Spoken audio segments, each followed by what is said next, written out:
regular meeting of council for Tuesday, September 4th, 2012 to order. I'll ask council to consider the adoption of the agenda. It comes with a recommendation that the agenda for the regular council meeting of September 4th, 2012 be adopted as circulated. Moved by Councillor Kenny, seconded by Councillor Ashley. Is there any discussion? Question's been called. Those in favor? Thank you. The agenda is adopted. Next item on the agenda are minutes for the council's consideration and adoption. First up is the recommendation that the minutes of the special council meeting of July 23rd, 2012 be adopted. Moved by Councillor Ashley, seconded by Councillor Rice. Are there any errors or omissions? Question's been called. Those in favor? Thank you. Those minutes are adopted. Next is the recommendation that the minutes of the special council meeting of July 30th, 2012 be adopted. Moved by Councillor Kenny, seconded by Councillor Ashley. Are there any errors or omissions? Question's been called. Those in favor? Thank you. Those minutes are also adopted. Next are the minutes of the regular council meeting of July 30th, 2012, and the recommendation is that they be adopted. Moved by Councillor Ashley, seconded by Councillor Garon. Are there any errors or omissions? Question's been called. Those in favor? Thank you. Those minutes are adopted. And the last recommendation there is that the minutes of the Committee of the Whole meeting of July 30th, 2012 be received. Moved by Councillor Kenny, seconded by Councillor Ashley. Are there any errors or omissions? Question's been called. Those in favor? Thank you. Those minutes are received. Next we'll move on to presentations and delegations, and there's a presentation tonight from the new branch manager of the Prince Rupert SPCA, and it's regarding a request for funding for a spay-neuter program. Good evening. Would you like to come forward, please? Make yourself comfortable there. And when you're ready, there's a grayish-green button on the microphone, and that'll allow certainly all of us, and at some point in the future, the people of Prince Rupert, the opportunity to hear you. Thank you for having me here today. Thank you. I'm here to request funding for a spay-neuter program. I'm applying for a grant through the SPCA of $7,500. Part of this grant is will be awarded to me if I get support from the community. So that involves getting funds matching. So I'm asking the city, and I'm asking various corporate sponsors as well. So that's our little shelter there that you see on the screen. It's become my home lately. We have 3 part-time staff and 1 full-time staff, which is me. I'm Anna, and I'm the branch manager. We currently have 61 cats and kittens and 8 dogs in our shelter right now. We had on Friday 12 cats and kittens dropped off on our doorstep in a cardboard box and 2 adult cats. So we've been very, very busy. Volunteers, we have a few. We have some trained, but regularly 2 to 5 a month come to the shelter to help out. And it's not nearly enough. Across BC, we have thousands of kittens, cats, and puppies that are waiting in shelters to go to their homes that have been abandoned and left to die, basically. Every year, 35,000 are surrendered to us as a whole in the SPCA. So that picture there is very representative. It's not from my shelter, but it's very representative of what happens on a daily basis. Right now, we're in the middle of kitten season, so we are full of kittens, and they're all sick. In Prince Rupert last year, we took in 427 animals, and 244 were cats and kittens. In Maple Ridge, which is a major center in the Lower Mainland, they took in 131 stray cats. Dogs are obviously a lot more highly valued than cats, so they get reclaimed way more often. In Prince Rupert, only 2.7% are reclaimed. I should actually change this slide because our cat, the last cat that came in was on Friday. And so it's not 2 months, it's 1 day, 2 days that they've been waiting, but it can be over a year that they finally find a home or get sent to another shelter in BC. to be adopted. In Prince Rupert, we have a lot of feral and free-roaming cats, and this grant would be for those cats only, not for dogs, and not for cats that have a home. It would be for ferals and free-roaming. Why is this important to the city? With lots of free-roaming animals, the incidence of dog bites goes up. Dogs chase cats, and if you get in their way, sometimes they redirect their anger on you. We have lots of wildlife interactions between cats and eagles and birds, lots of birds, which are actually pretty important. Our migratory birds are right on a highway for that. Public nuisance. I get calls every day of cats spraying and fighting and moaning and groaning in people's yards. And I'm pretty sure bylaws does too. Poor animal welfare. Well, I see it every day. Not a lot of people have to look at it, but me and my staff, we look at it every day. Cats, kittens coming in that are near death that we have to nurse back to health. So to increase public safety and health and save animal lives, the SPCA has come up with an affordable, accessible spay-neuter program.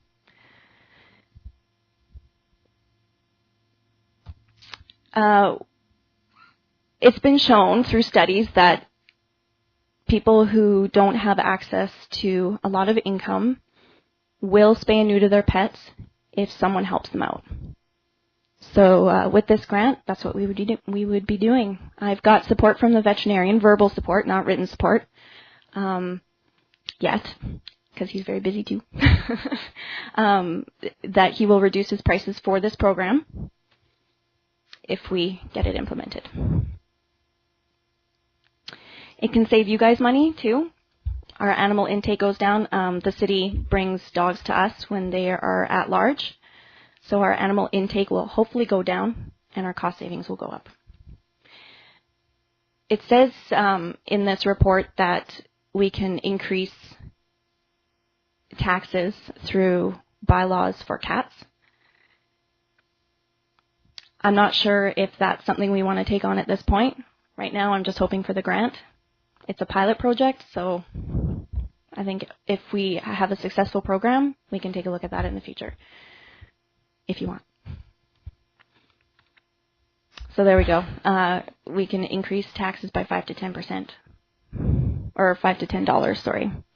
And it's targeted for low-income pet guardians. What I'm going to do is accept applications from the public and then implement the spay-neuter and then return the feral and free-roaming cats back to the people who are caring for them. There's lots of feeding stations around town, people that feed cats. I've tried to share information about that, but to be perfectly honest, their hearts are in the right place. They don't want to see the suffering of animals, and if I can help them just catch these animals, spay and neuter them, give them back, they can continue caring for the animals, but the population doesn't increase, and eventually the population will decrease. That's my goal. In conjunction with this, the SPCA has always done public education. We try as hard as we can to share information about spay and neutering and animal welfare. So hopefully that can help as well.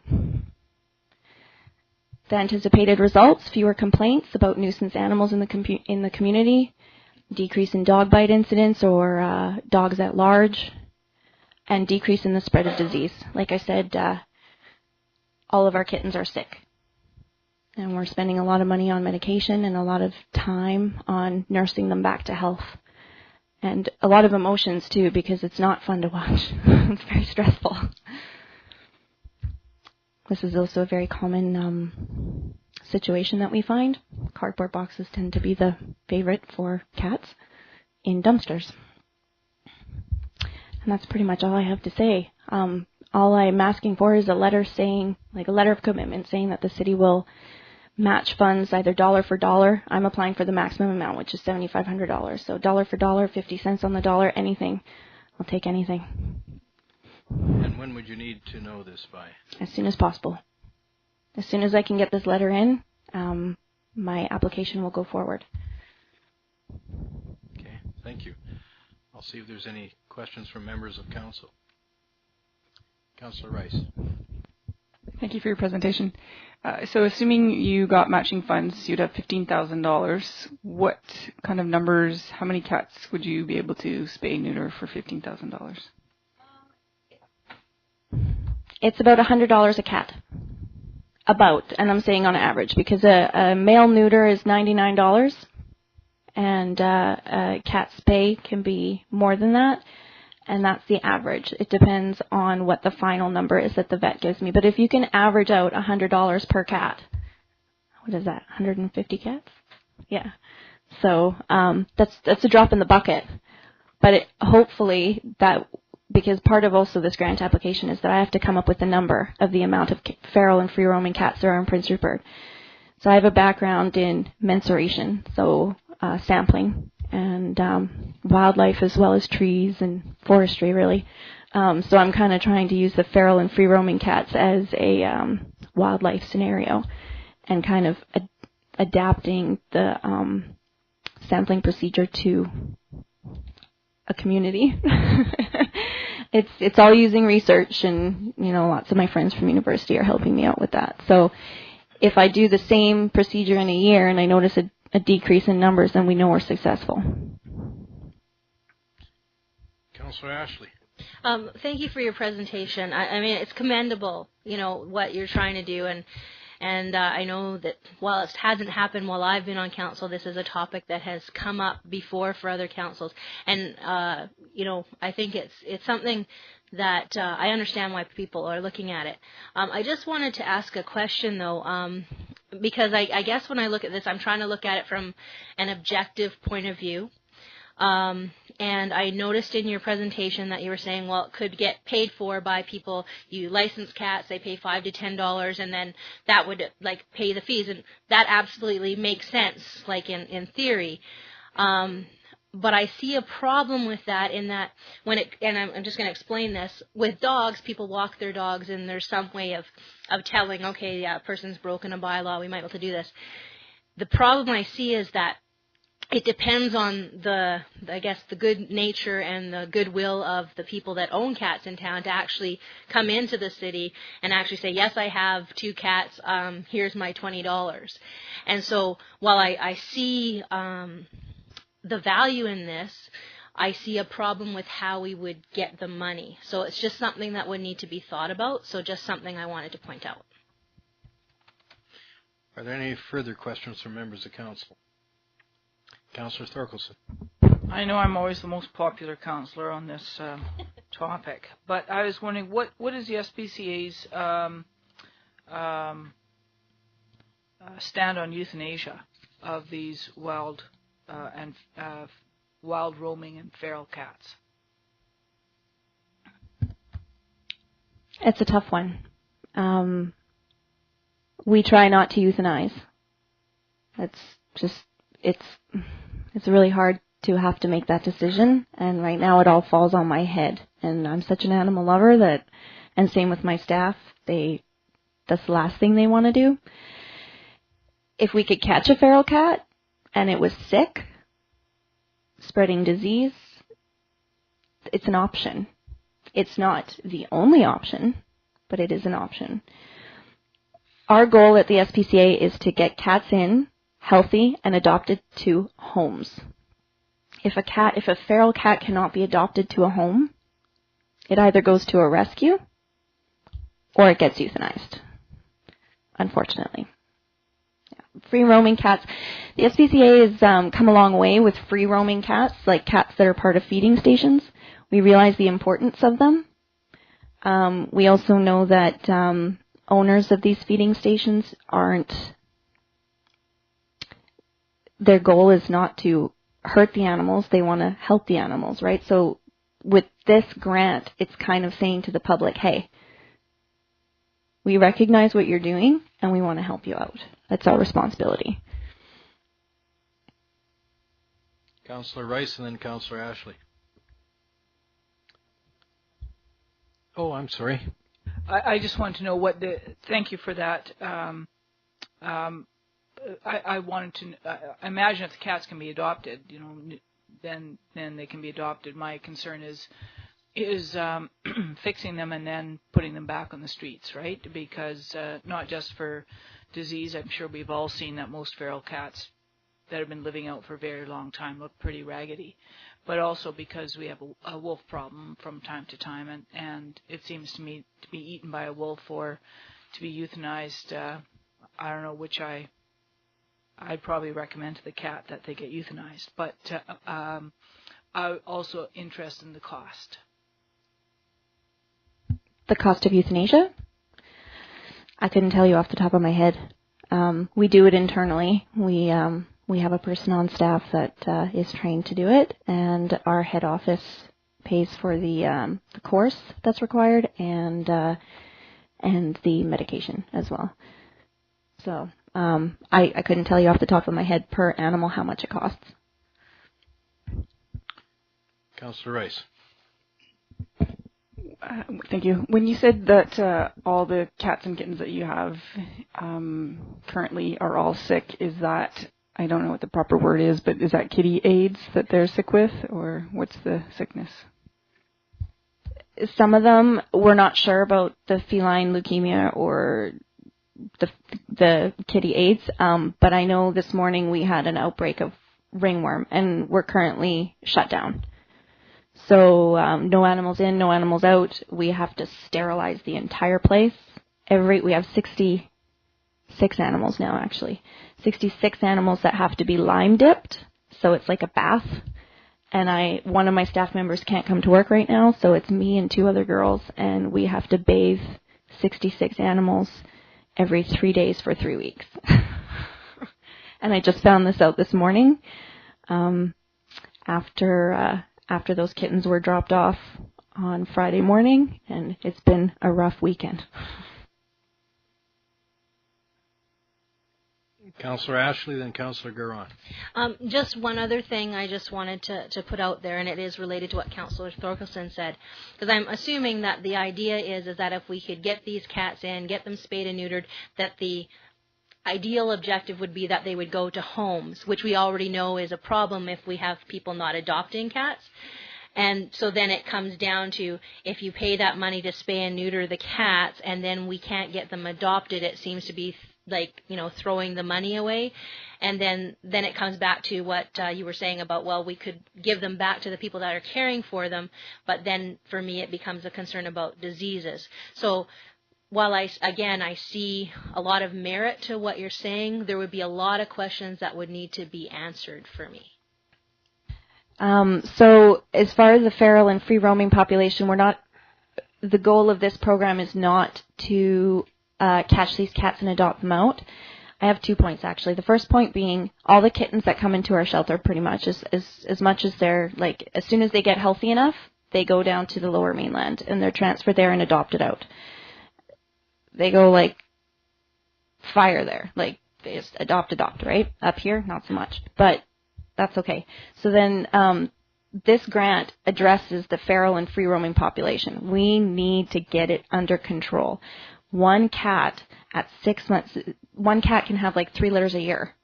They breed, I don't want to say it like this, but they're like rats. They breed like crazy.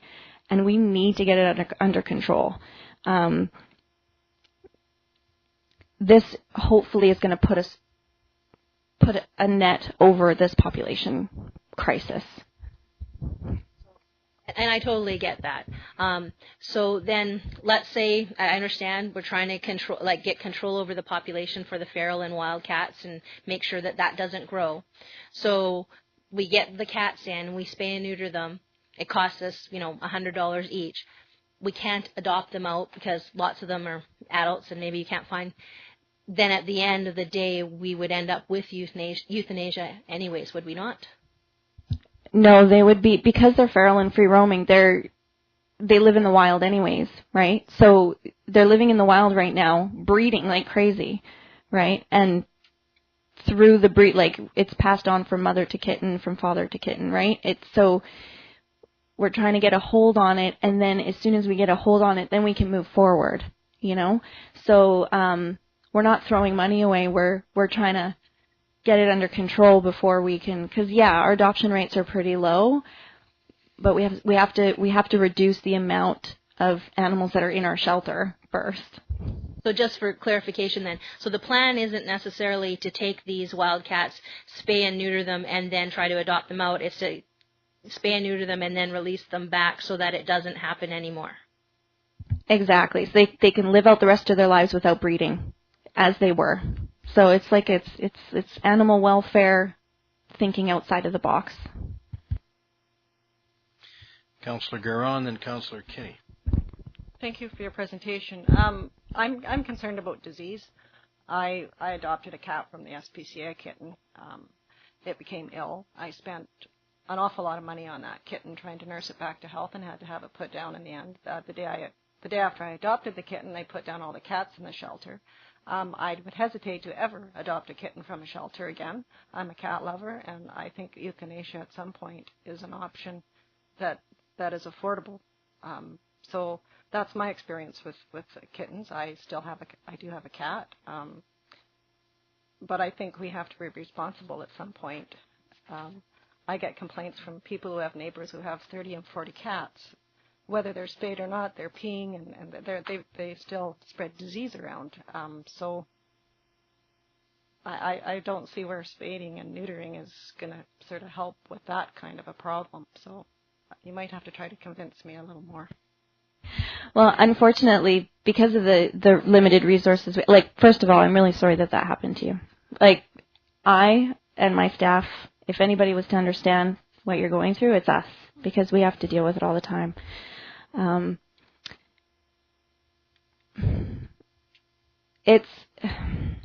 forget what the other thing was I was going to say was. That's fine. Council has more questions for you. Okay. Well, I was just going to say, it does happen, and when you adopt from the SPCA, there is a waiver form that says that, I don't know, when did you adopt your cat? 5 years ago?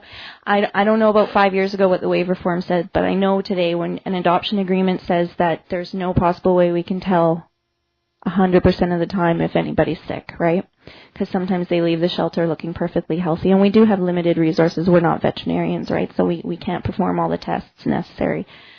That's the risk you take when you take an SPCA animal, knowing that you are doing something for your community. So I would love to invite you back. Councillor Rice, then Councillor Kinney. Councillor Kinney, then Councillor Rice. Thank you, Your Worship. Thank you for your presentation.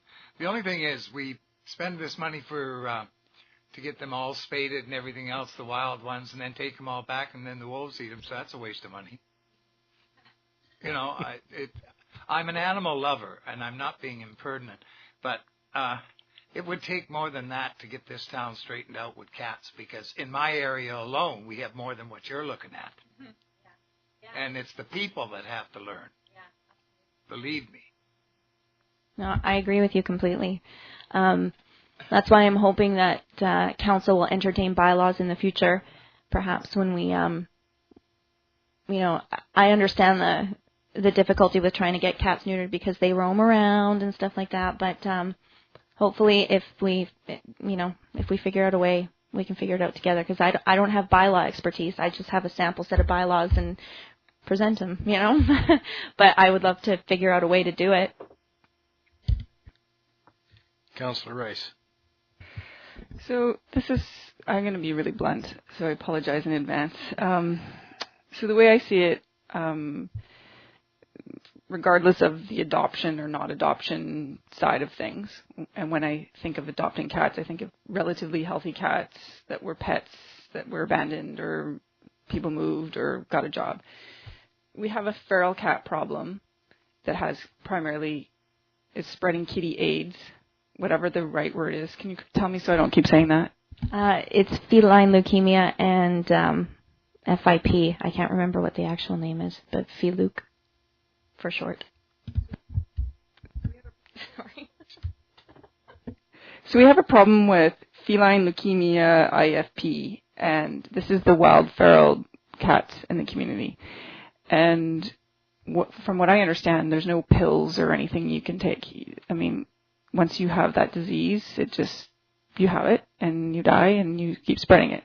So we have two options. We could go out and mass kill a bunch of cats with feline leukemia IFP, which no one likes, and Councillor Thorkelson becomes really unpopular if we talk about these things, or any councillor would become unpopular, or an alternative to a mass euthanization project would be to spay neuter a whole bunch and then do the same thing in a subsequent year to compare to see if that's an actual solution or an alternative to euthanizing a whole bunch or just letting them continue on doing what they're doing. Do I get the picture right? I'm not sure. So what you're asking is, should we spay neuter as opposed to mass euthanasia? Yeah, I mean, I guess that's my question. Is this the alternative to that? Well, the SPCA in the past, from my experience, has been anytime we euthanize an animal, the public goes into an uproar, and we can't do our jobs anymore because everybody hates the SPCA.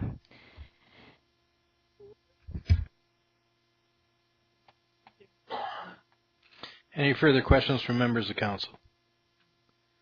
Thank you very much for your presentation. The council will consider your request and you'll be advised. Thank you very much for having me. You're welcome. Next item on the agenda under reports and recommendations, there's a application for a development variance permit for a proposed residence at 1012 Edward Avenue. This is off of 11th Avenue East. I understand there's people here who wish to speak to this proposed development variance permit. And with that, I'd ask whoever wishes to speak to come forward and certainly talk about the matter.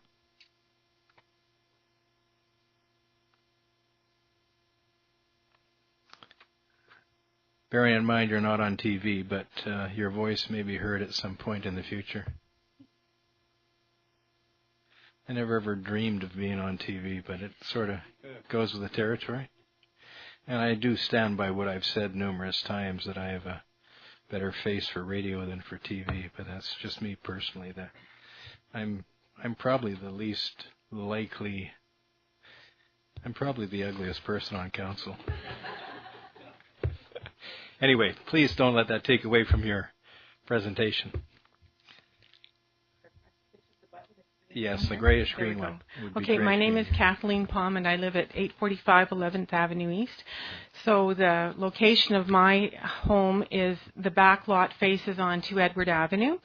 So I got a letter in the summer regarding the variance. And so in discussing this matter with the neighbors, we, from about 13 different homes, we signed a petition to say that as neighbors we're not in favor of this variance.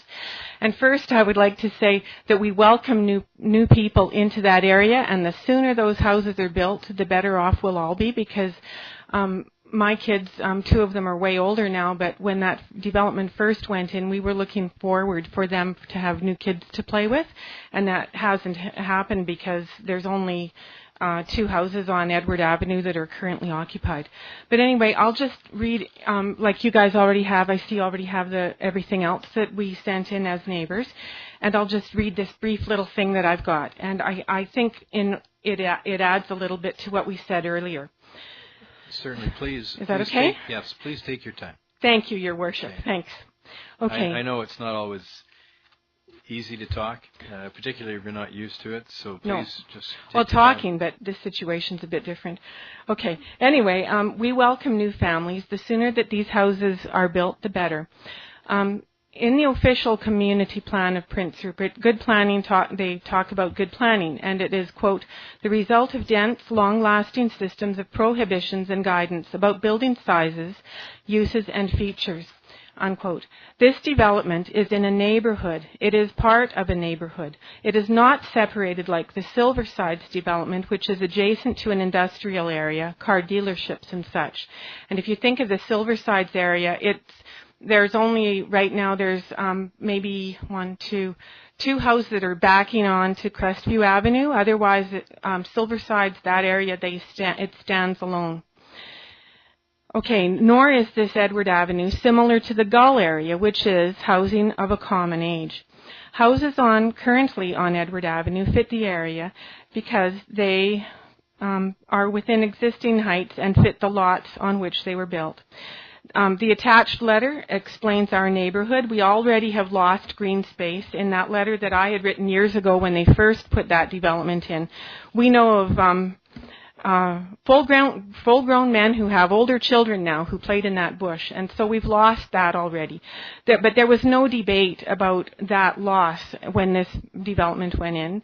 There was no debate about these new houses dominating Alfred Street and 11th Avenue East, and that's where the concern of the residents comes in. We, the neighbors, do not want a variance allowed. We don't want the sun setting early behind large houses that are even taller possibly than this house. It does not contribute to neighborliness as mentioned in our quality of life official community plan. And that's it. So thank you very much. And we, as neighbors of that area, trust your judgment in this matter. And that's all I have to say. Thank you. Thank you. Would you like to stay there for a moment in case some members of council have questions? Okay. Thank you. Councillor Ashley. Thank you for coming forward. It's good to hear what different people have to say. My first question is, and I apologize, I had heard about the petition, but I have not seen the petition, and that's okay. My question is, I understand there's I'm not sure how many people, first of all, signed the petition? It's here in your minutes, in your agenda, and I don't have the exact number, but I believe it's from about, sorry, I'm not. That's okay. Okay, it's in your minutes, it's in your agenda here, and you'll see it's from about 13 or 14 different addresses, and these are houses that are not, for example, what I understand is there were 4 letters sent out from the city to say this is going on, and in our neighborhood, this is a matter which affects these houses because these are wartime houses, and they currently have a lower profile than the ones that currently exist on Edward Avenue. So I believe I was trying to count before I came, and I believe there would be about 15 houses, 15 homes that would, to our concern, it's a precedent.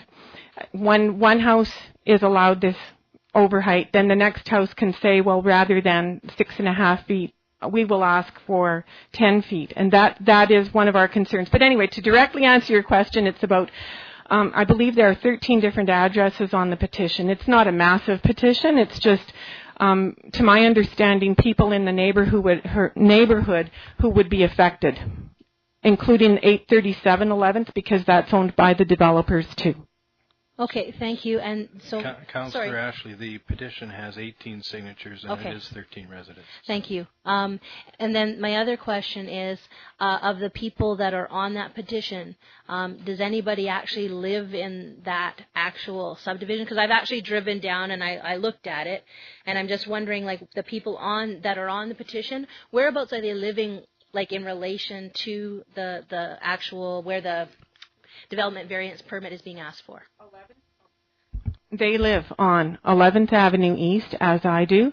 They live on Alfred Street, which is the backs of their houses are where the fence has been built for the backs of the new Edward Avenue houses. So people have signed from 11th Avenue East, Alfred Street, and then there's a couple of addresses on 10th Avenue East as well, because the 900 block of 11th and the 900 block of 10th, because if you look how the sun goes down in our neighborhood, it matters. It's whose house. That's all. Is the concern the houses and how they're imposed, or is the concern the fence that cuts off the existing neighborhood from the proposed new one?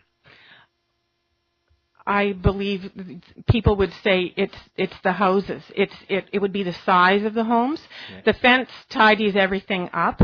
So the fact that there's a high fence there it's not imposing. Well, kids don't run through there like they used to. There's nobody scaling the fence. But the fence just defines the neighborhood, right? Yeah.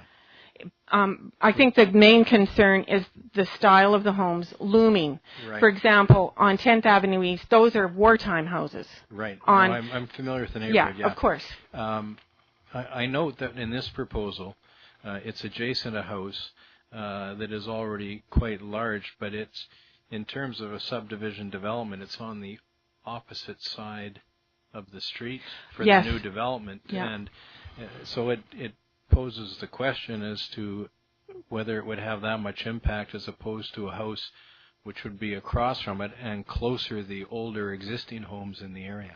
You are exactly right. There's two things there that we would address in regards to that matter.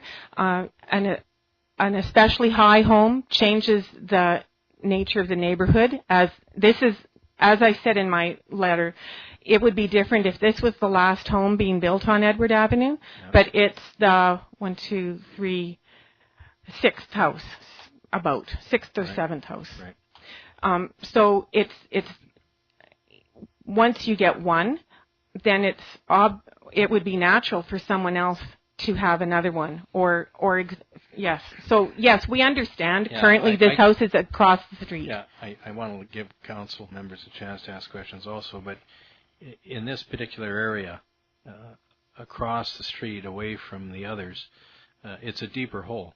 Whereas, if I could say it, across the street from where this proposed house is, the land is not as deep, and certainly if a large house was built at street level as opposed to in a hole, I could certainly understand what you're saying. Councillor Carlick-Pearson. Hi there. I was just wondering, was there a petition against the other 3 residences that were in here? I was just wondering because this one notes August 2nd. Was there a petition?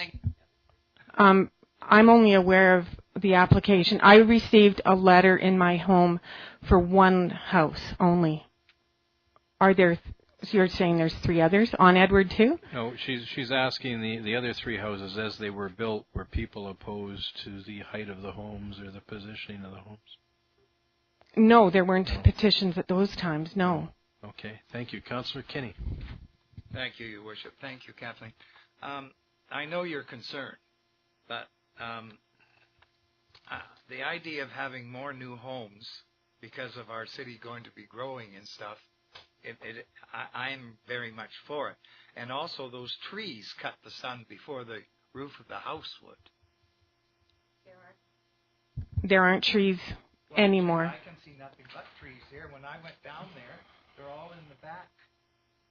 All by the park. Those are that's the town side, Nelson. That's true.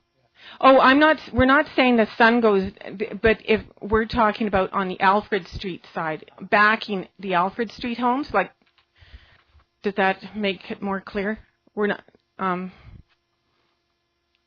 it's not the shading of the trees, and it's not that we don't want neighbors. We would like those homes built, toot sweet, actually. Because I think it's exciting to think that we're going to have more homes. Yes, and we would like to keep our neighborhood as one section, not as a neighborhood with wartime homes, and then there's this distinctly different neighborhood where homes are perhaps higher than normal, although, like Your Worship, you're saying that this isn't going to extend too obviously much. Our concern is a precedent, because people on Alfred Street don't want to be looking at bedroom windows out their back kitchen windows. And if there's an opportunity for that not to happen, then we would see that as an expression of neighborliness. It's too bad there wasn't a little bit more vegetation between the areas, because shrubbery looks better than a high fence.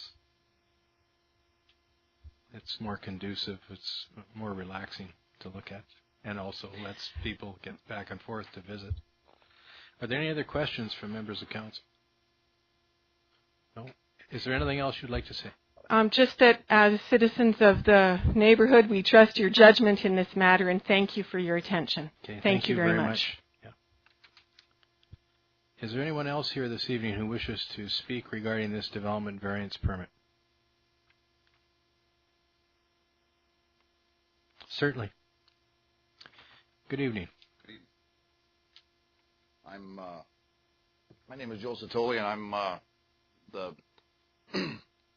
the father of the girl that is going to build this house, the owner, which is my daughter. Mm-hmm. And I just want to say to, Kathleen, that it sounds to me like her petition is against the whole neighborhood and not just against my house, because the variance sounds like she doesn't want anybody to build right behind her. But when those houses are built and they're going to be 2-story houses, she ain't going to be able to see anything anyway. That's the way it's going to be. That subdivision was slated from 3 or 4 years ago when they started. I believe that there was a road to be put in there. The city had slotted for a road to go through there. I think that ended up by the bridge somewhere. Perhaps on the original town site. Yeah. Right. But I don't know what she is. If she's complaining against that one house, it's against the trees. The trees tower the house by another 50 feet. How much higher is it than the adjacent house? It'll probably be about a foot and a half at the roof, because it's the only difference on this house. It's not a mansion like she told everybody in the neighborhood, because I spoke to 3 other people that are on that list, which are the Frolics, last night. Right. When I explained to them what was actually being built, they said they were going to come down here and take their names off the petition. They understood that the way she explained it to them, that this was going to be a mansion, and it's going to be one house built so high in the sky that it was not going to look the same as every other house. Right. Although you are noted as a person who builds large in this community. Yes, absolutely, but not high. But anyway, I just want to reassure her that the house, once it's built, it's not going to look much different than Jim Dobson's house right beside it. It's going to be maybe a foot. The roof line might be a foot and a half, maybe 2 feet at the most, higher than that one. Right. And in relation to the road, when you're looking at it, one of the floors is below ground. Right. And there's only 3 lots on that subdivision that you can do that to. There's no other lot that you can have a variance to go 3 floors above the ground. Right. And that's what maybe she might be worried about. Well, certainly you can understand the concern. Yeah, of course. Yeah. But no, you can't. There's only 3 lots in that subdivision that can actually be. You can build floors underneath. Right. And I own them. We kind of bought them all. Okay. Thank you. Let me see if there's other questions from members of council. Are there any questions from members of council? Councillor Thorkelson. Yes, I'm just interested because I understand Ms. Palm's concern that she doesn't want to have, what she's saying is that if there's one house that's 2 meters higher than all of the other houses, then other houses are going to want to go taller, right? And that is and the houses that are going to back onto her place are going to be 3 stories tall, and that's a concern. I can understand that as a concern. So what you're saying is that the reason for the increased height is because of the depth of your site. Is that correct? Yeah, it's underground, and also the increased height that it's 9 foot ceilings. That's it. It's not nothing else. A normal house basically with 9 foot ceilings and a 6'12" roof. The normal is 5'12". Yeah. And so and why does your house end up only to be 1.5 feet taller than your neighbors? Because the way the land goes down, the way the layout of the land, right from Jim Dobson's house, the next lot goes down 2 feet, so you'll be 2 feet lower, and then the next one after that goes down 2 more feet. and then the next one after that goes down 2 more feet. So with the way the land goes down, that's why it'll only be up that high. And it was only 1.3 meters, I think, not 2 meters. 1.6 meters, yeah, sorry. So 1.6 meters though is it's a few feet, right? Yeah. And that's right. And so 5 feet above another house is actually quite tall, right? It's half a story. Yeah, but you're not going to have 5 feet But- above the house because of the way the land goes down. And you said you are the owner of the 2 other lots that go down. Do you plan to be coming for council for and ask for the same thing for those other 2 lots as well? I don't know that. So I don't have the plans yet. We don't know what we're going to build. Okay. If need be, then that's what we did on. Okay, thank you. Any further questions? Thank you very much. Is there anyone else here this evening who has come to speak about this proposed development variance permit? Okay. Mr. Krekic, you did a report on this. Would you like to review your report, please? Let me get a glass of water. I'm having trouble speaking.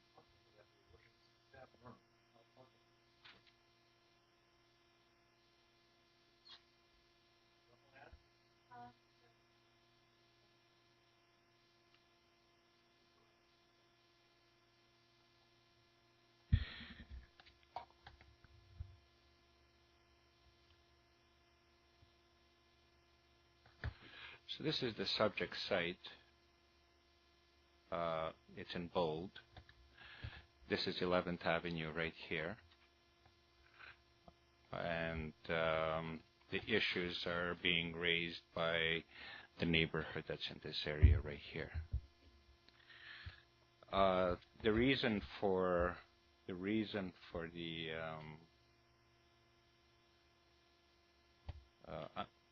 variance permit is to accommodate, essentially, as was just mentioned a couple of minutes ago, is the 9-foot ceilings, which are visible if you increase the size, or on your printed version you can see that. Obviously I'm not doing it right. And the pitch of the roof.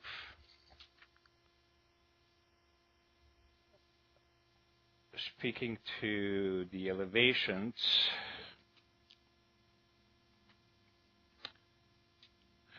the grade of the road, this is the 11th Avenue here, is a stop sign, and the grade of the road falls towards the cul-de-sac.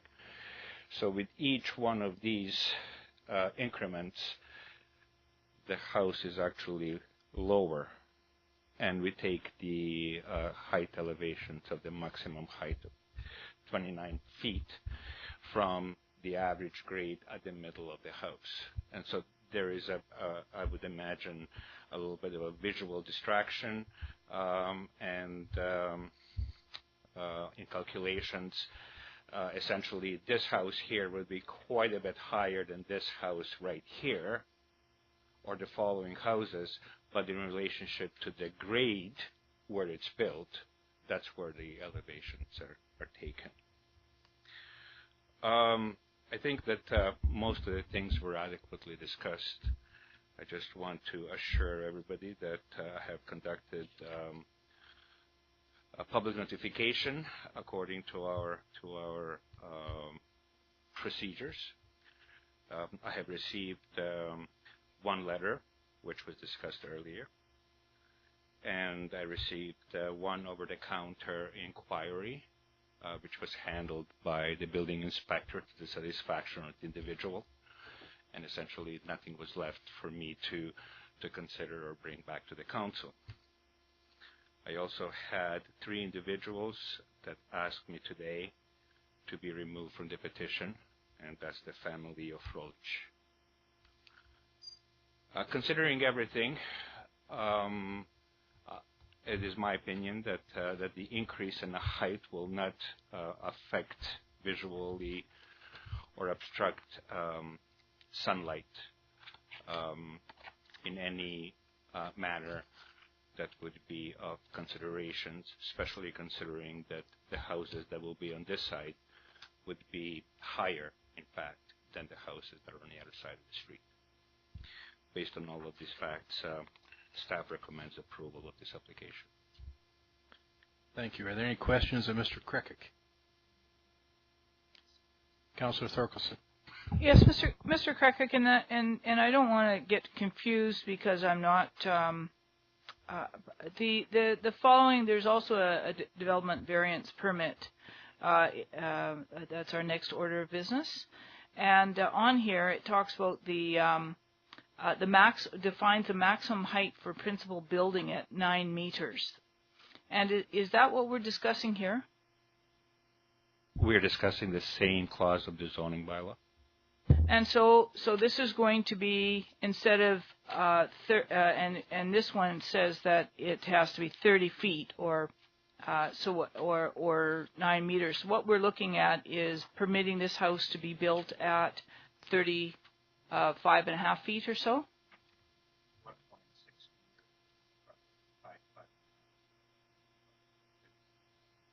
So that would be about 35.5 feet.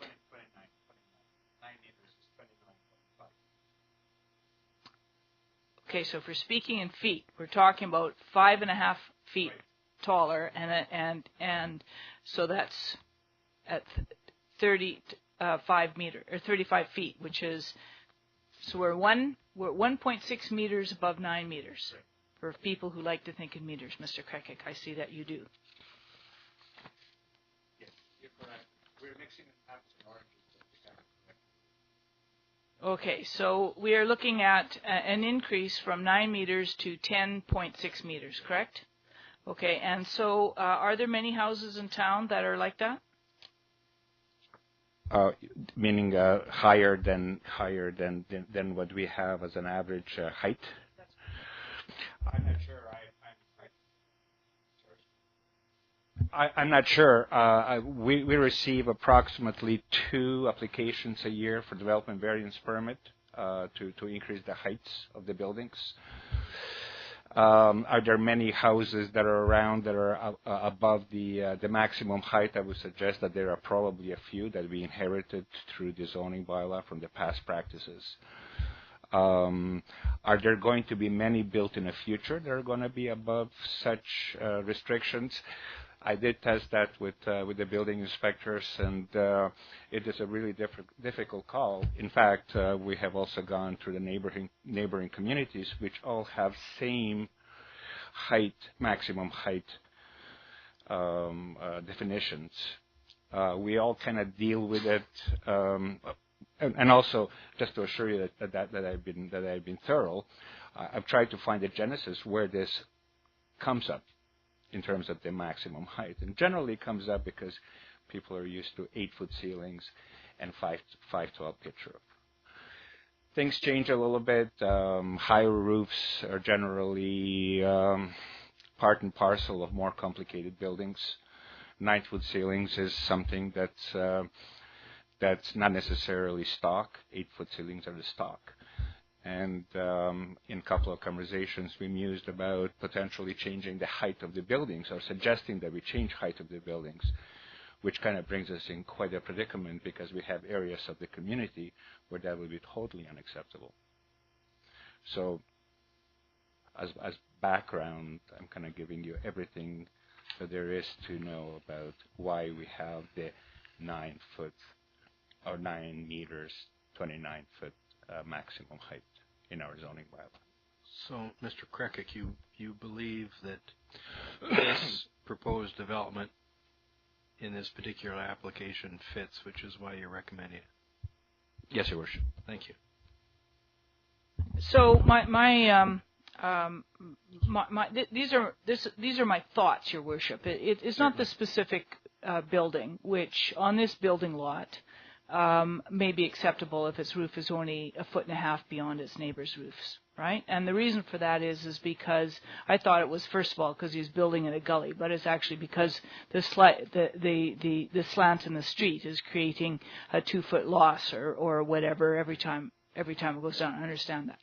My concern is whether we're going to, as new construction comes in our town, about whether we're going to start looking at, and I'm not saying that this house is, but start looking at Vancouver-style houses or whatever they call them, but houses that we'll get pressure to cover more of the lots with higher and higher houses. Now, of course, that is densification, and it's something that we talked about.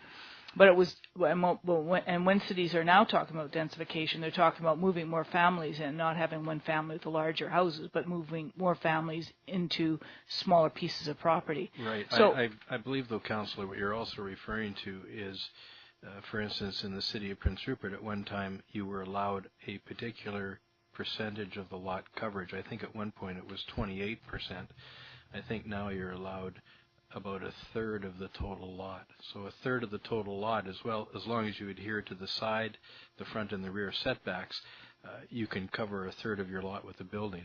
In other communities, they may allow 35%, 40%, 45%.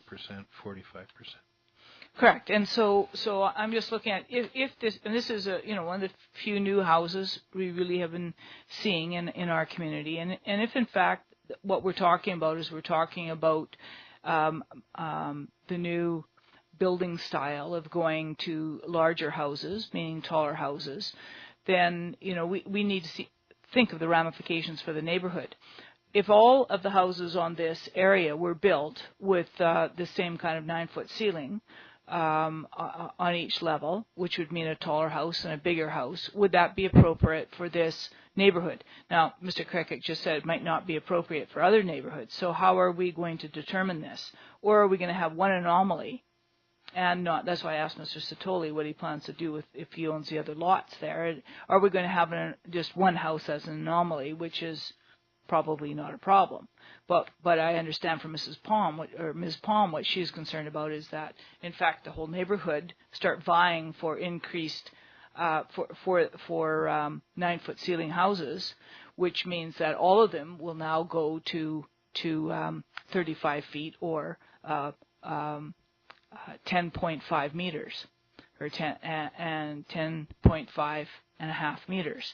And so if we're, if we want to see all the houses in this neighborhood be allowed to have that, to do one at a time could mean that you end up seeing all of the houses in this neighborhood being an extra 10 feet tall, which is significant. It's a story. It would depend, though, on what the staff would recommend, too. They may recommend it on some lots, but they wouldn't recommend it on others. That's correct. These are, I understand that you could do that, but this is one development, right? And I think what Ms. Palm was expressing is a concern that this one development, once you start the ball rolling, then everybody's going to want the theme of that development is going to be houses with higher ceilings. That will be the theme of that neighborhood or that development. All I'm saying is that what we want to see. And one-off is one thing, but to have houses on both sides of the street that are much larger than the normal house in Prince Rupert creates a different quality of neighborhood, but it also does change the feeling of the neighborhood. That's all I'm saying. And on a one-off, I don't have a problem with it, but I think that we need to think about whether we're going to, when we have development areas, whether we're going to say, okay, we're going to allow bigger houses on these areas, or we're going to say that we're going to, that we want to say that this neighborhood is going to be the same as other Rupert neighborhoods and comply with the 30-foot ceilings. Right. Thank you. Councillor, I believe it was Carlick Pearson first, and then Garon, and then Ashley. Just a couple of questions now. So the house that's already developed, is there an obstruction to them? Would there be an obstruction? And have they voiced it? The first question is this house that's right here that I'm pointing to, this one? No, they haven't. Second question would be, it's clearly not obstructing Mrs. Palm's house, correct? In my opinion, it's a negligible change in the roof skyline. And my last comment is I was actually looking at buying a property until Joe bought half of them up, so I had to figure that out. And then the other thing is that because I'm 6 foot tall, I was thinking about 9 foot ceilings, so I think I have to relocate and look somewhere else. I think it should be done on a case by case, like Your Worship has mentioned, and has to do with the slope of the ground as well. And I could see myself feeling differently if it was obstructing more and affecting more neighbors. Thank you, Councillor Giron, and then Councillor Ashley. Thank you, Your Worship. Sort of on the same lines as Councillor Carlick-Pearson, it's the lay of the land that causes these things mostly to come to us in a variance. 9 foot ceilings, I believe, are becoming the norm in newer house builds around British Columbia and or Canada. And maybe that's something we need to look at, is what 9 foot ceilings look like, and maybe tweak our building bylaw a little bit. But I don't see any problem with this particular house in that particular piece of property being built, so I'll be voting in favor of it. Okay, thank you. Councillor Ashley? Well, I was going to move the recommendation. Okay, thank you. Is there a seconder to that? Seconded by Councillor Giron, and then... I just wanted to speak yes, to the motion. I was just going to go to that. Okay. Please go ahead. So I've been listening to what everybody has had to say, and I guess when I think about development variance permits, the purpose is so that we can look at things on a case-by-case basis, and so to me this is the perfect thing. It's in a lower place, so therefore, even though it's not conforming with what our bylaws are, it's still, in my opinion, in line with what the rest of the houses are. Did go down there and looked. I couldn't see where it would be affecting anybody, to be honest. That's one of the reasons I asked where people were signing the petitions from, because I wanted to see, okay, where would it be obstructing? I mean, it's up against a forest. It's on the opposite side. I don't see it as being obstructing. And I do understand what Councillor Thorkelson is saying about, we have to be careful. What do we want to see happen? But I guess, to me that would be something that I think maybe we need to look at in a bigger scale. But I think that in the case of things like this, that we have to look at things on a common sense basis. It makes sense because it's lower and they can stay in line with what's normal in the neighborhood. And maybe it's something that we need to look at on a neighborhood by neighborhood basis. And maybe one side of the street it's appropriate to do that. Maybe the other side of the street it's not, as long as they're kind of all in line and not interfering with each other.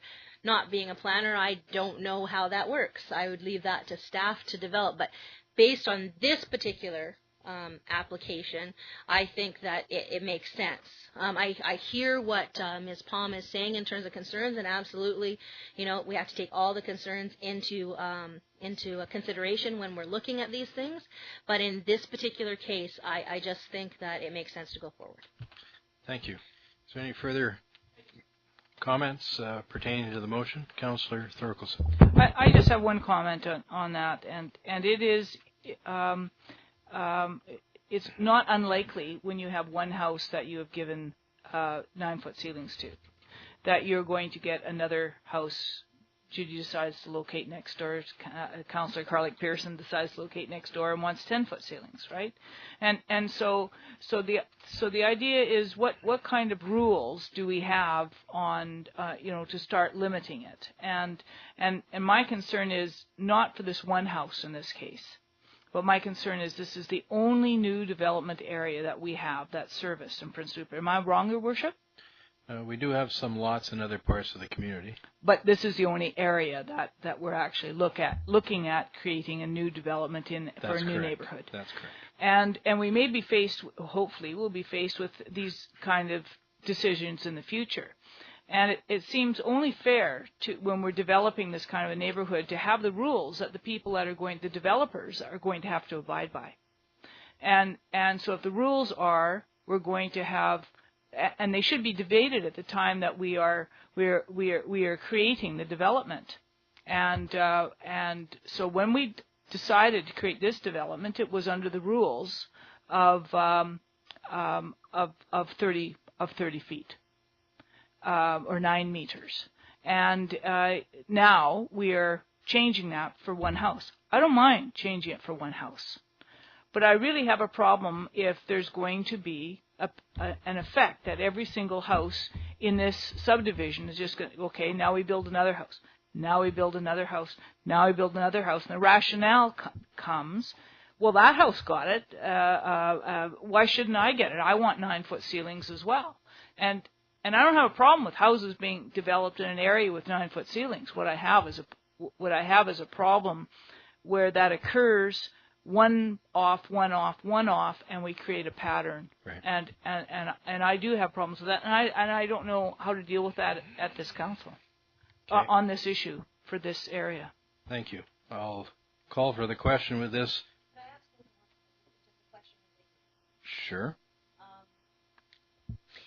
Just because I'm hearing what you're saying. So looking at the lots across the street from this, which are at street level and not going down, right? Right now, a person could build a house that was 9 meters high on that side, right?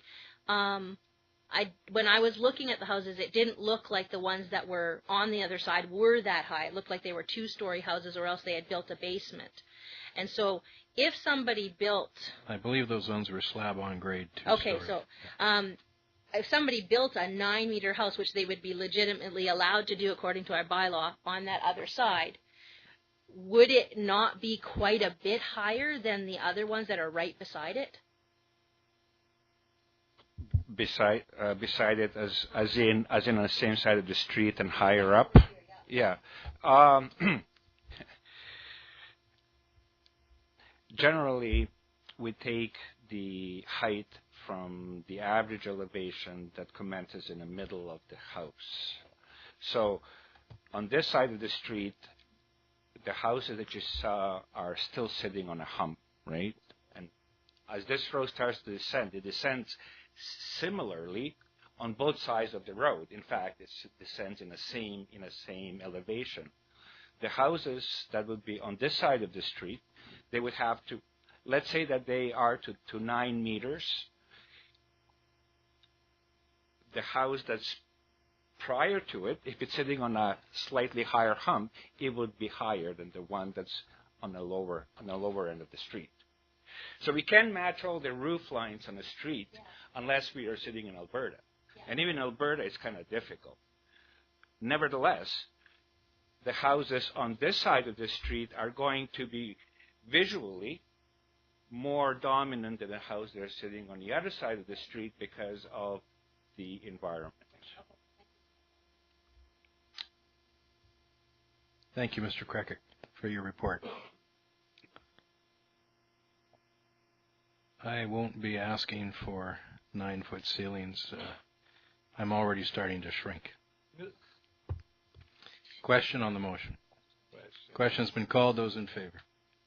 Thank you. The motion is passed. Once again, Mr. Krekic, thank you for that report. Yes?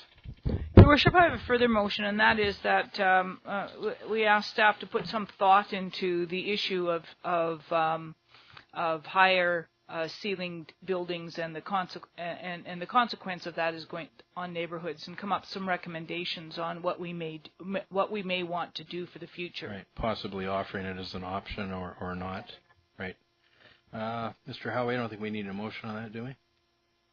Well, it's been moved and seconded, Your Worship, so I would prefer a motion, actually, so I can fit it into the work schedule. Okay. Could you speak it again, please, just to make sure Mr. Grudecki's got it? That we ask staff to have a look at the issue of houses with 9-foot ceilings and how they fit into neighborhoods, and come back with some recommendations on perhaps some guidelines that we may want to have. Right. So proposed houses with 9-foot ceilings taken into consideration. Sure. Right.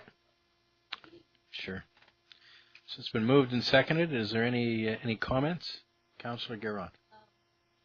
Maybe I should wait until we pass this. I just wanted to note that Mr. Ciotoli, I know, was hoping that this went to council last month, and we canceled our last meeting. And I would like to commend him for being patient, and I'd also like to thank him for taking the opportunity to build in the city of Prince Rupert. But I'm really sorry that we didn't have this to council a month ago, so I'd just like to pass that on to him. Thank you. Question's been called. Those in favor? Thank you. That motion is adopted. Next is another report.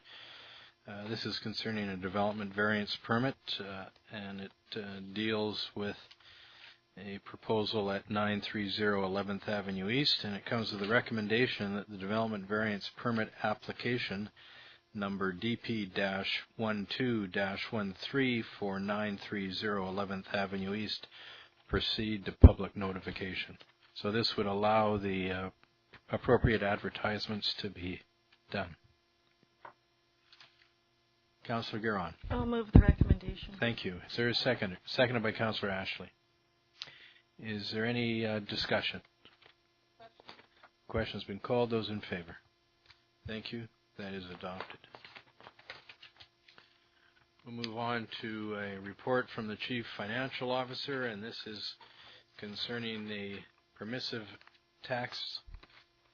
property tax policy, and this has to do with applications for permissive property taxation.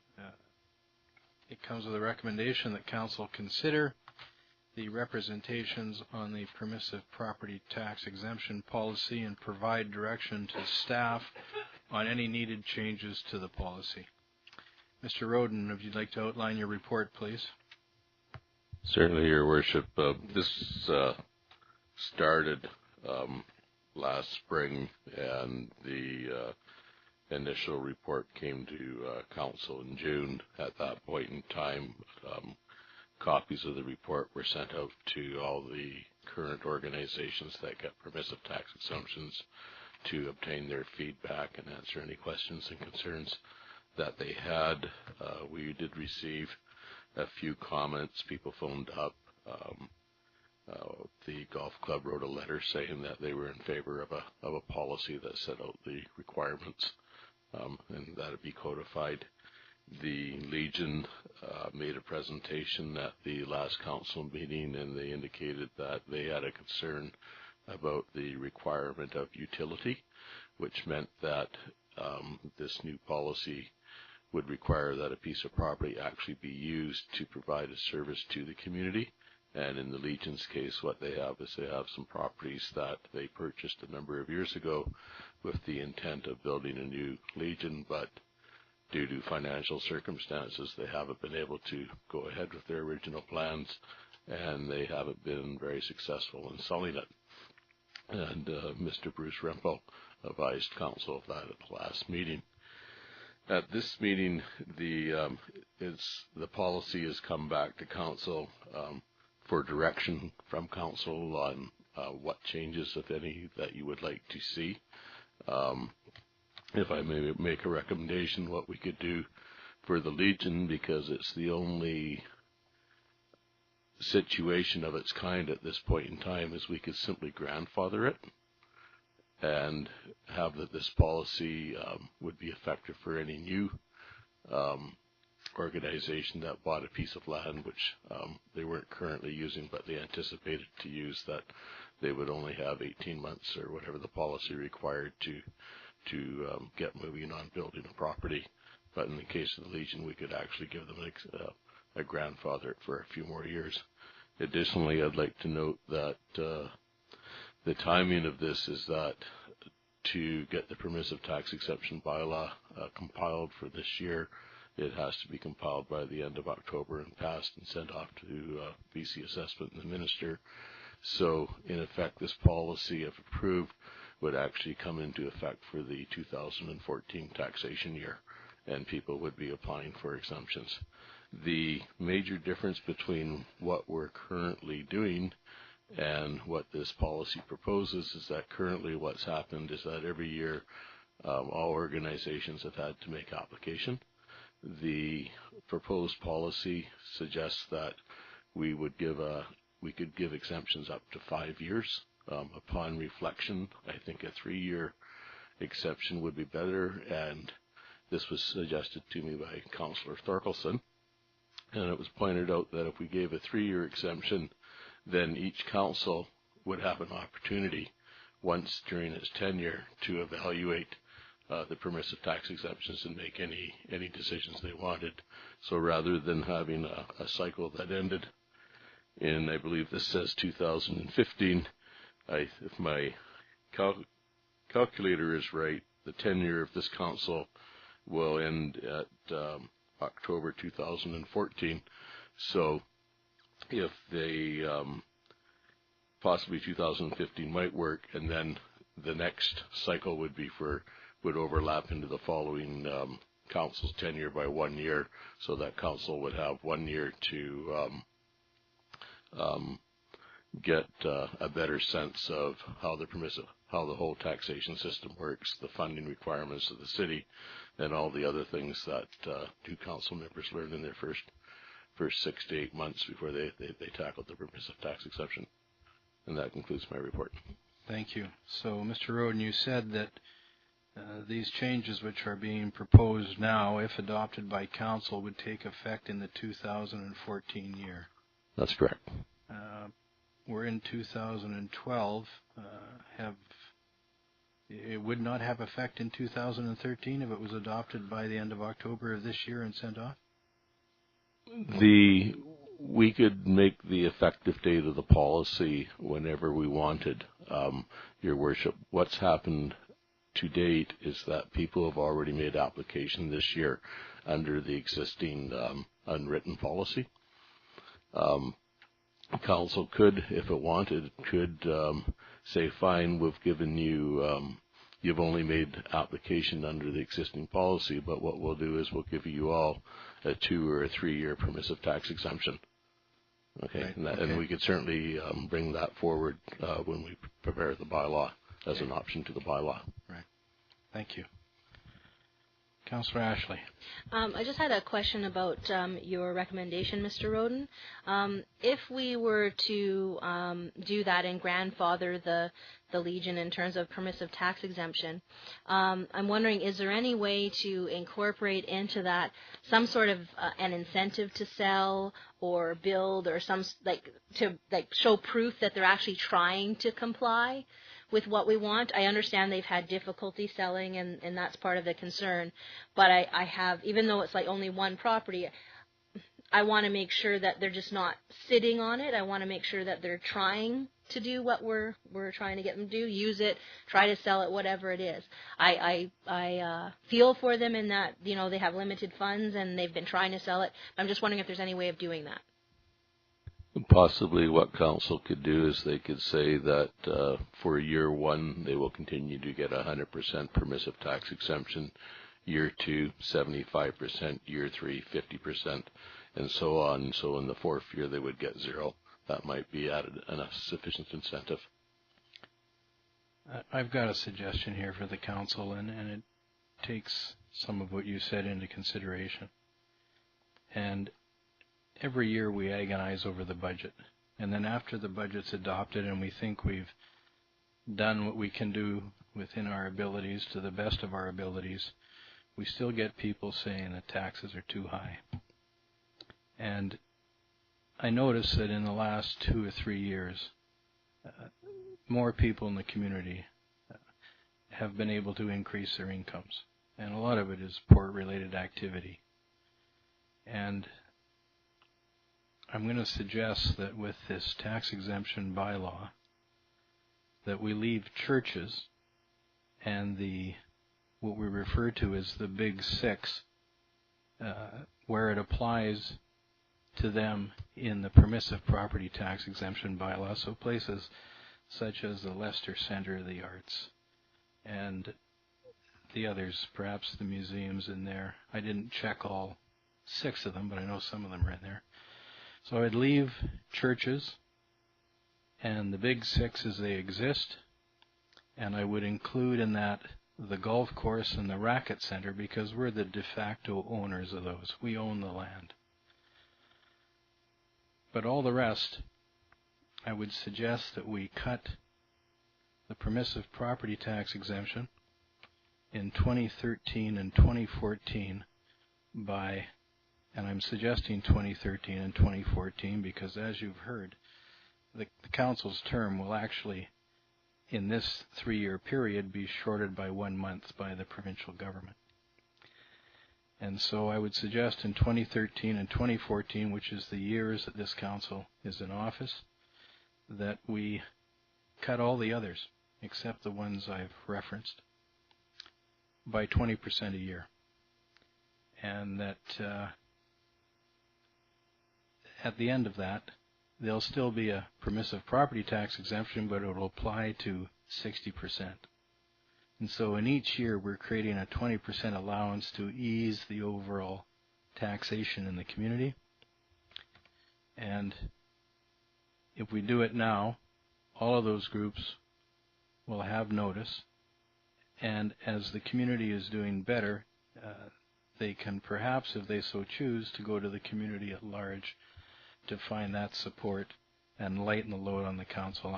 I'm suggesting this way because it's very hard to sit there with a list of groups and organizations that get the permissive property tax exemption and pick one over another.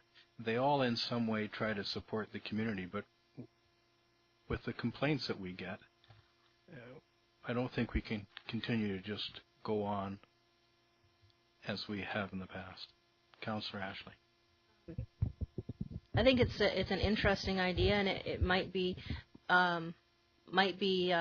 one that we should be considering. I guess what my question would be, and this would be through you to staff, once we take those particular groups, churches, obviously schools would have to be automatically in there, right? And the Big Six Golf Course Racket Center, how much is actually left over or approximately how much is left over? I guess I'm kind of getting down to that juice for worth the squeeze kind of thing. Right, at 20%, right. I know we've had, 40%. and I'm not trying to say that this is what we should be doing, but I think I'm going to throw it out there. If we're talking about this, we should talk about everything. Sure, certainly. We've had discussions about that what is absolutely necessary in terms of what we have to give property tax exemptions for, and we've talked about that, with example for churches, it's just the footprint of their building, not necessarily the parking lots, those types of things. Now, I'm not saying I want to get into that, but if we're looking at things, then I think we need to look at everything and figure those things out. You understand my reasoning, of No, course, absolutely. that it's easier to yeah, and I'm not trying to to get it down, because I agree. It's very hard when you have to go through individually and do that, and this would probably be the easiest way to do that. But I'm wondering, what kind of difference is that going to make to our bottom line? Even just an approximate type of... Sure. Well, we'll give Mr. Roden a minute on that. Are there any other comments from members of council? Councillor Garon. Thank you, Your Worship. I like your idea, and could I make a motion in that effect, or are we going there with that, or? You could make a motion, but if we give Mr. Roden a minute, he may have perhaps a little bit more definitive answer, and then, of course, it may help to create some comfort for the other members of council. Certainly. So just a clarification question on what your proposal is. When you're saying 20% per year, are you saying down to 0? Are you saying down to 50, down to 60? I'm only going as far as this council term, and it would be 20. So 2 years, so maximum of 40%. That's correct. Okay, thank you. Right. So the city is still bearing 60%, but the groups should be able to go to the community at large and know where they have to go in 2 years. Yeah. Mr. Roden. The amount that we're talking about, Your Worship, the permissive tax exemptions given the other properties is less than $100,000. Right. So in year one, there'd be a tax savings of about $20,000, and then another $20,000 in year two. Okay. Councillor Garon. So shall I make that a motion? If you'd like to, okay. Yes. Do you have all the wording of that, Mr. Burdecki? Well, we'll test it. I believe we got most of it. I'll read it back, and I might need some help. But that council will leave churches and the Big Six, we haven't defined them, plus the racket center, plus the golf course, as they exist. But all the rest we cut in 2013 and 2014 by 20%, and the intent is a 2-year max. Just do it for 2 years. That's correct. Just for the life of this council. That sounds good. So it's been moved by Councillor Garon, seconded by Councillor Kenny. Yes, Councillor Ashley. Can we just clarify, just like, I know that we're not live right now, but just for people, the big six, so that they know exactly who we're talking about? Certainly. I'm not sure if all of the big six are involved in a permissive property tax exemption because they get their support from the city in different ways, but the big six generally includes the library, the museum, the Leicester Centre of the Arts, the Prince Rupert Golf Course, Mr. Howie, the other two. There's the museum, Your Worship. Right, I got that one. Okay, and the golf course, the you mentioned the visitor center and tourism board. Right. That's right. So the tourism board, we wouldn't support them in that way, but the other ones. Councillor Rice, I'm sorry.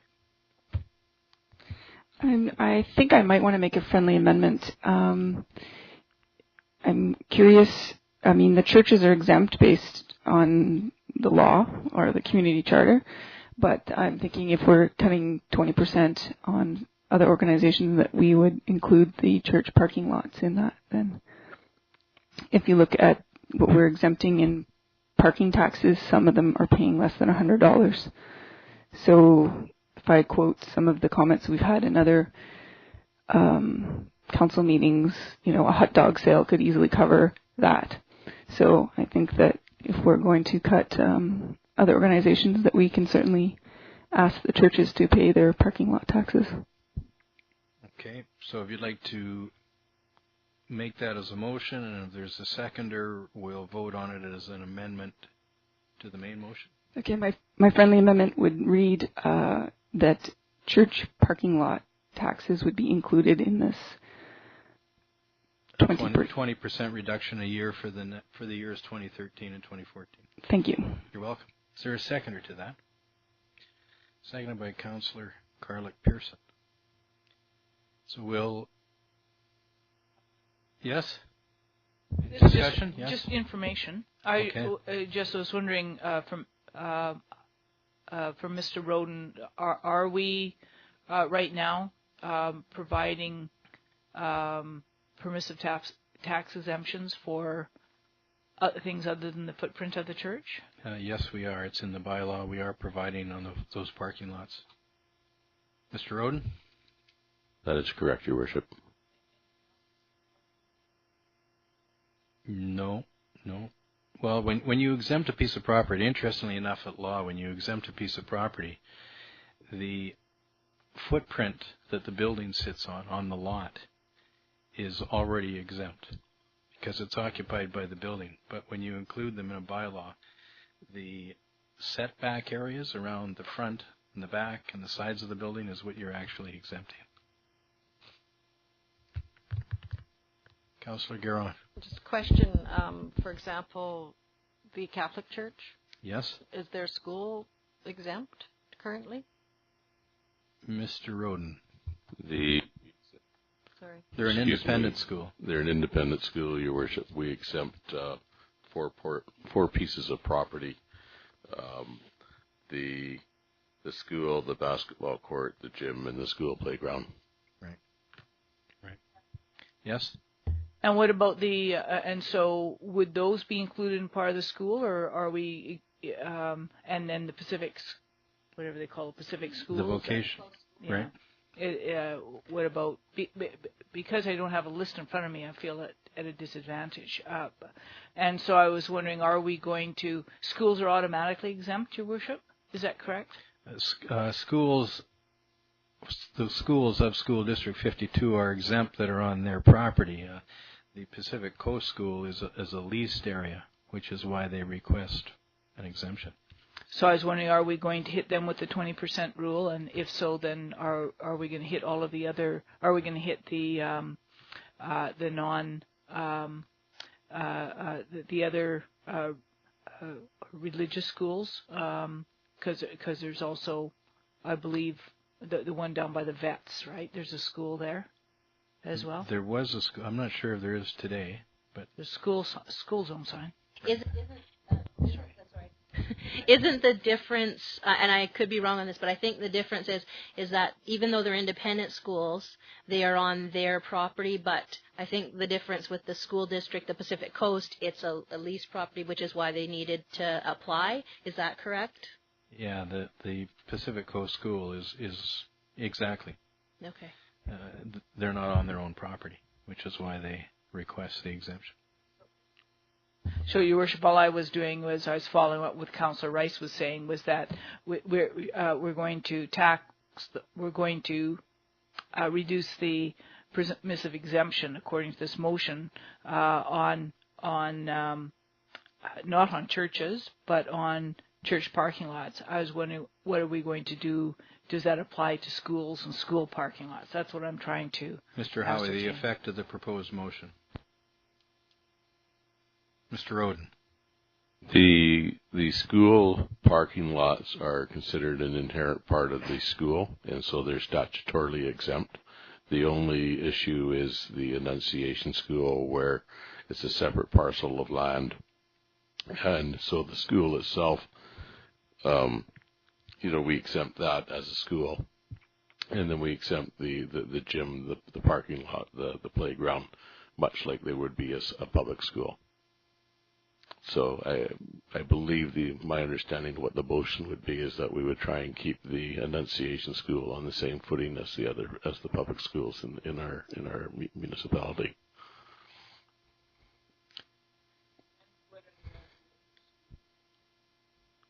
I'm sorry, Councillor Thorkelson. And the other school, if it exists, His Worship was the Pacific Coast School, or are you talking about the religious school that was on? Was it on Saskatoon Avenue, or? Yeah. Right. It's not. I'm looking at the list for 2011, and it doesn't appear to be on that list at this point in time. Right. Yeah, it might not get an exemption because it's within a church building. I think. If anybody knows the name of the church that's running it. I'm sorry, I don't. Bethel First Baptist?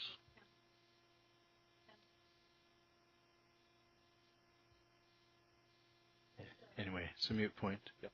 Sir. Go ahead.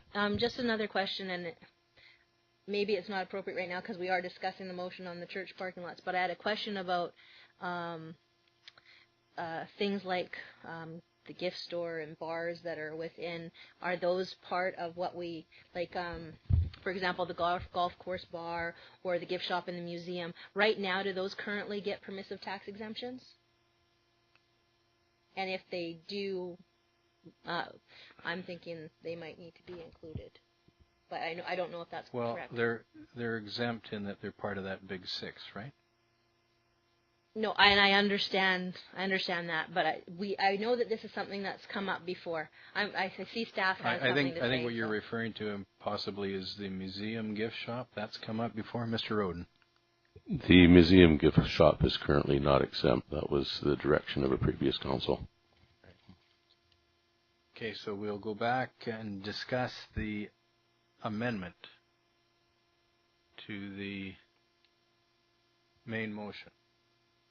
And has everybody an understanding of that? That's to do with the parking areas of churches, whether or not they should be included in the reduction of 20% in 2013 and 20% in 2014. So it's been moved and seconded, so we'll throw that open for discussion. Question's been called. Those in favor? Okay. Now we'll go to the main motion as amended, so it would include that amendment. Is there any further discussion on that? Question's been called. Those in favor? Thank you. The motion with the inclusion of the amendment is adopted. Councillor Ashley. Just had a question in terms of what Mr. Roden was talking about earlier in terms of the timing of things. Yes. And the 3-year versus 5-year, and I'm wondering if staff needs a motion and if we get direction on what kind of motion they would need if that's the case. Mr. Roden.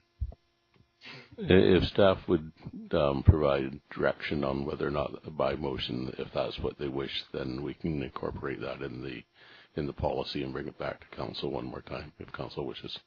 So this is consideration of a 3-year exemption or a 5-year exemption. Although I would be concerned on the 5-year because one council shouldn't bind another. And I wasn't necessarily thinking it should be 5 years. I was just remembering what Mr. Roden had said about like when it would start and then the next part. And so I'm just wondering what staff would prefer in terms of that. Mr. Roden. Well, we would prefer to do what council wishes us to do. There is a certain rationale to having, as His Worship says, of setting it up so that one council doesn't bind another council, but on the other hand, perhaps giving that first-year exemption so that a new council doesn't have to deal with it. It would be a rational way to go. But let me clarify. I wasn't trying to get you to put like what we wanted. I like the idea. I'm trying for help on how to put it in wording so that you guys can put that idea into effect. I think we can leave it to staff. Okay, Mr. Howie? good. Yeah, Your Worship, all we have to do is put in wording that says that this policy be reviewed by council in its second term. Yeah. Sure. Thank you. We'll move on to a report from the corporate... Second year of its term, sorry. Thank you. We'll move on to item D on the agenda, which is a report from the corporate administrator and the building inspector, and this concerns a residence in disrepair at 1014 Alfred Street. Mr. Grodecki, would you like to review the report, please? I'll just read the recommendation, Your Worship, and then talk about the report. The recommendation is that the dwelling and shed located at 1014 Alfred Street and legally described as Lot G, Block 1, Range 5, Plan 1892, District Lot 251, be declared a nuisance under Section 74 of the Community Charter, and that the registered owners, Alan A. McDonald and Zoe M. Zettner, be required to remove or demolish the building within 30 days. And further, that for the purpose of this resolution, remove or demolish shall mean to either remove or cause to be removed all building components, including but not limited to the roof, beams, walls, floors, electrical, plumbing, and mechanical systems to the foundation. And if there are any concrete or wood pilings or piers, that they be removed and the building site be filled to the prevailing grade. City staff has received 2 complaints over the years regarding the condition of the house and the shed at this location. Mr. Scott has inspected the residence and concluded that the residence is failing structurally and recommends that it be wrecked and removed. The subject property is a single-family dwelling unit built prior to 1956. On June 18th, the building inspector wrote the owners, asked that they close the 2 exposed sides of the house. No response was received. On June 13, 2012, the building inspector sent another letter advising the owners that this matter was being referred to City Council with a recommendation that the house be wrecked and removed. On August 21st, the fire chief and the corporate administrator visited the property. The crawl space of the house remains unsecured, and that can pose a fire risk for surrounding properties, as it is not uncommon for anyone to go underneath structures with openings like this and either play, destroy more of the property, or possibly set fire. The property taxes and utilities are current. The land is assessed at $29,100 and the building at $9,200 for a total assessed value of $38,300. The approximate cost of the wreck removal is $15,000. That's my report, Your Worship. Thank you. We'll ask Council's consideration of the recommendation. Moved by Councillor Ashley, seconded by Councillor Kinney. Is there any discussion on the matter? Question has been called. Those in favor? Motion is passed. Thank you. The pictures do speak well to the problem. Yeah. Tonight, under bylaws, there's the Uplands Road Closure Bylaw number 3321-2012. Comes with a recommendation that Council introduce and give the bylaw first, second, and third reading to the Uplands Road Closure Bylaw. Mr. Howie, would you please outline the intent of the bylaw should it be adopted? Your Worship, this is really to rationalize some lines on plans to allow for the completion of the sale of the properties in Cow Bay to the Port Authority, and in some respects it's eliminating a couple of lots that were included in the previous roadway road allowance, but weren't part of the road allowance, and so it's eliminating those lot lines and changing the curvature of the road slightly. Thank you. It's been moved by Councillor Kenny that the bylaw be introduced and given first, second, and third reading, and seconded by Councillor Giron. Is there any discussion with regards to the motion? Councillor Thorkelson. I don't know why this one bugs me so much. I can't figure out. Probably because there's no fish plants down there anymore. But I can't quite figure out what are we doing, Mr. Howie. If we looked at, I was hoping Mr. Creckett was going to stay with his overhead. But when we look at this picture with the red lines and blue lines, I was wondering, are the red lines the new ones? Actually, if you look between the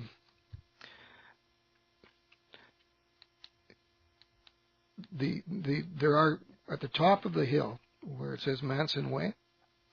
Just to the right of that, there are actually some lot lines that run through the road allowance. So part of the thing is to get rid of those lot lines. It's always been dedicated as a road allowance, but there have still been some lot lines on it. The basic pattern follows pretty much the existing road, and it's hard to see on the smaller map, but the smaller map is really one that lays it out.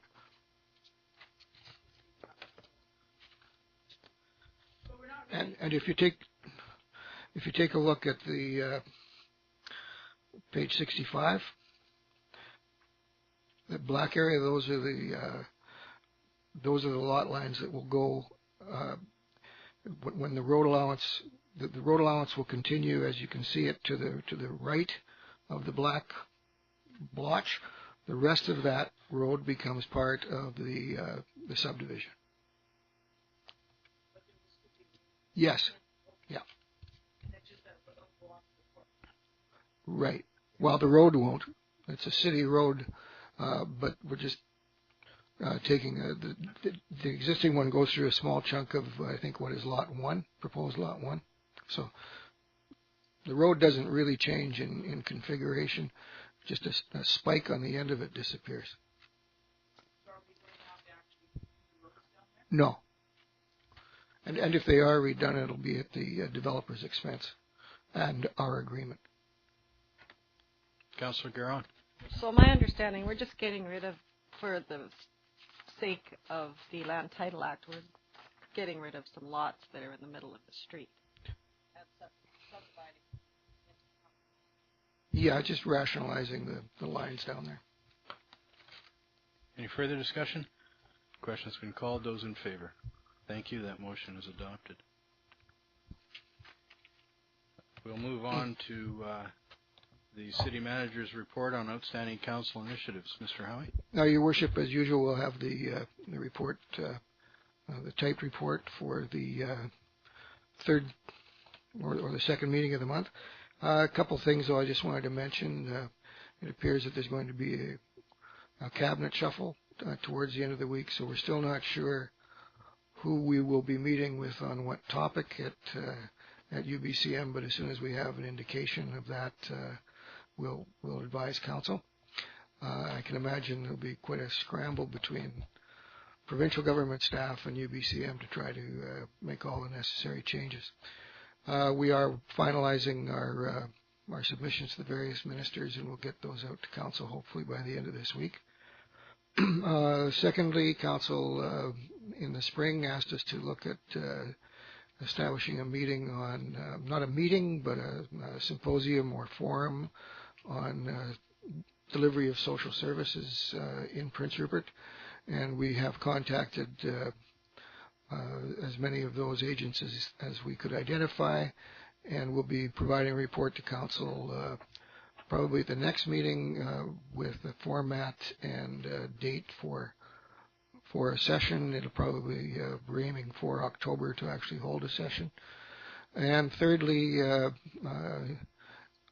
City West will be coming to make a public presentation to council on October 22nd. Thank you. Are there any questions of Mr. Howie? Councillor Giron. I have a question about it was in our information package from BC Hydro about electric beautification projects. Are we looking into any of those? Yes, we are. I don't have a list with me tonight, but we are looking at that. There are 2 or 3 grant opportunities out there right now involved. Another one is Welcome to BC. That's a provincial initiative, and both we're looking at working in partnership with that organization at no cost to the city, other than some staff time to put together welcoming material for people coming to live in Prince Rupert or considering coming to live here. They launched the program previously in Prince George and I believe Kamloops, and we had a phone call the other day asking if the city of Prince Rupert would be interested in a pilot project as well. So we're probably going to do that. Right. Thank you. Anything further? If not, we'll move on to members of council. Councillor Thorkelson. We received this Prince Rupert Port Authority press release regarding Pinnacle. Right. And I'm going to move that we ask Prince Rupert Port just to come and explain to us what exactly this means and what the press release will remain to mean. Certainly. So it's been moved by Councillor Thorkelson, seconded by Councillor Ashley, that the Prince Rupert Port Authority be invited to come and review their press release regarding the proposed Pinnacle pellet development on Prince Rupert Harbour. Any discussion? Question has been called. Those in favor? Anything else from any members of council? If not, I've got 3 different items that I'd like to mention to the council for future consideration, but I think it's important to get it out there. And it's with regards to 3 matters, and it's to do with the amount of taxes that people continue to tell us they're paying, which is too great. And I think if the council's willing in the future, we should have a discussion about selling the Prince Rupert Golf Course. And I'll tell you my reasoning for that. First of all, we own the land there. If we can get money for the land and improvements and get that on the tax roll, we can take that money through the land sales account and use it for the development of an emergency services building, because in all likelihood we're going to have to buy some land. That would make it easier on the taxpayers. The other thing is that golf is a very popular game, and if somebody took it over and made it into a business, it would reduce our annual subsidy to that. In fact, it would eradicate it. Further, that if somebody took it over as a business, they could probably put some cash injections in there and improve it and even do more to draw people here, because it's one of the golf courses in the north that you can use more than you can in Terrace or Kitimat or Smithers with the kind of weather they have up there. And I think it's a consideration we need to have. And I know the group that's running it, they're doing an admirable job, but even they struggle from time to time. So this may be a way to preserve it, to improve it, and certainly take our money and put it into something which is very pressing right now, and that's the development of, in all likelihood, well, we know an RCMP detachment, and in all likelihood we should have our referendum if that's the wish of the council, and that should be concerning the fire hall. With that same thought in mind, because we're looking for money, and I know the Prince Rupert Port Authority has been making noise, making inquiries, having discussions about improving the what we term as the Prince Rupert Airport Limousine Transportation Service. I think it's appropriate, because the port's interested, perhaps we should have some discussions with them. If they think they can do a better job in operating the Prince Rupert Airport Limousine service, between the ferry and those docks that we have there, we have an asset over $1 million. We could certainly take that $1 million and do something else with it. So I think that's correct. or providing a different sort of limousine service if they think perhaps the ferry's too antiquated. But if they're interested and they're making inquiries about it, they're having discussions with various parties, I think perhaps in the future the council should consider having some discussions with them about that. And the third thing, as has been mentioned earlier this evening, this, what is normally termed or referred to as a 3-year term, is being shorted by a month in this term. So this council's 3-year term will not end on December 1st. It's going to end on November the 1st. So with that in mind, next month is October, and if you want to keep the 1-year appointments to the regional district, to the regional hospital district, and to the NDI Trust Regional Advisory Committee, the council may wish to consider making those new appointments for the next year in October rather than waiting till December the 1st. So I'll just leave those with the council. Yes. So, yeah, I think that those are worthwhile discussing. I just had a couple of questions. One would be that if we're discussing those things, maybe we should talk about the racket center too, as a possibility.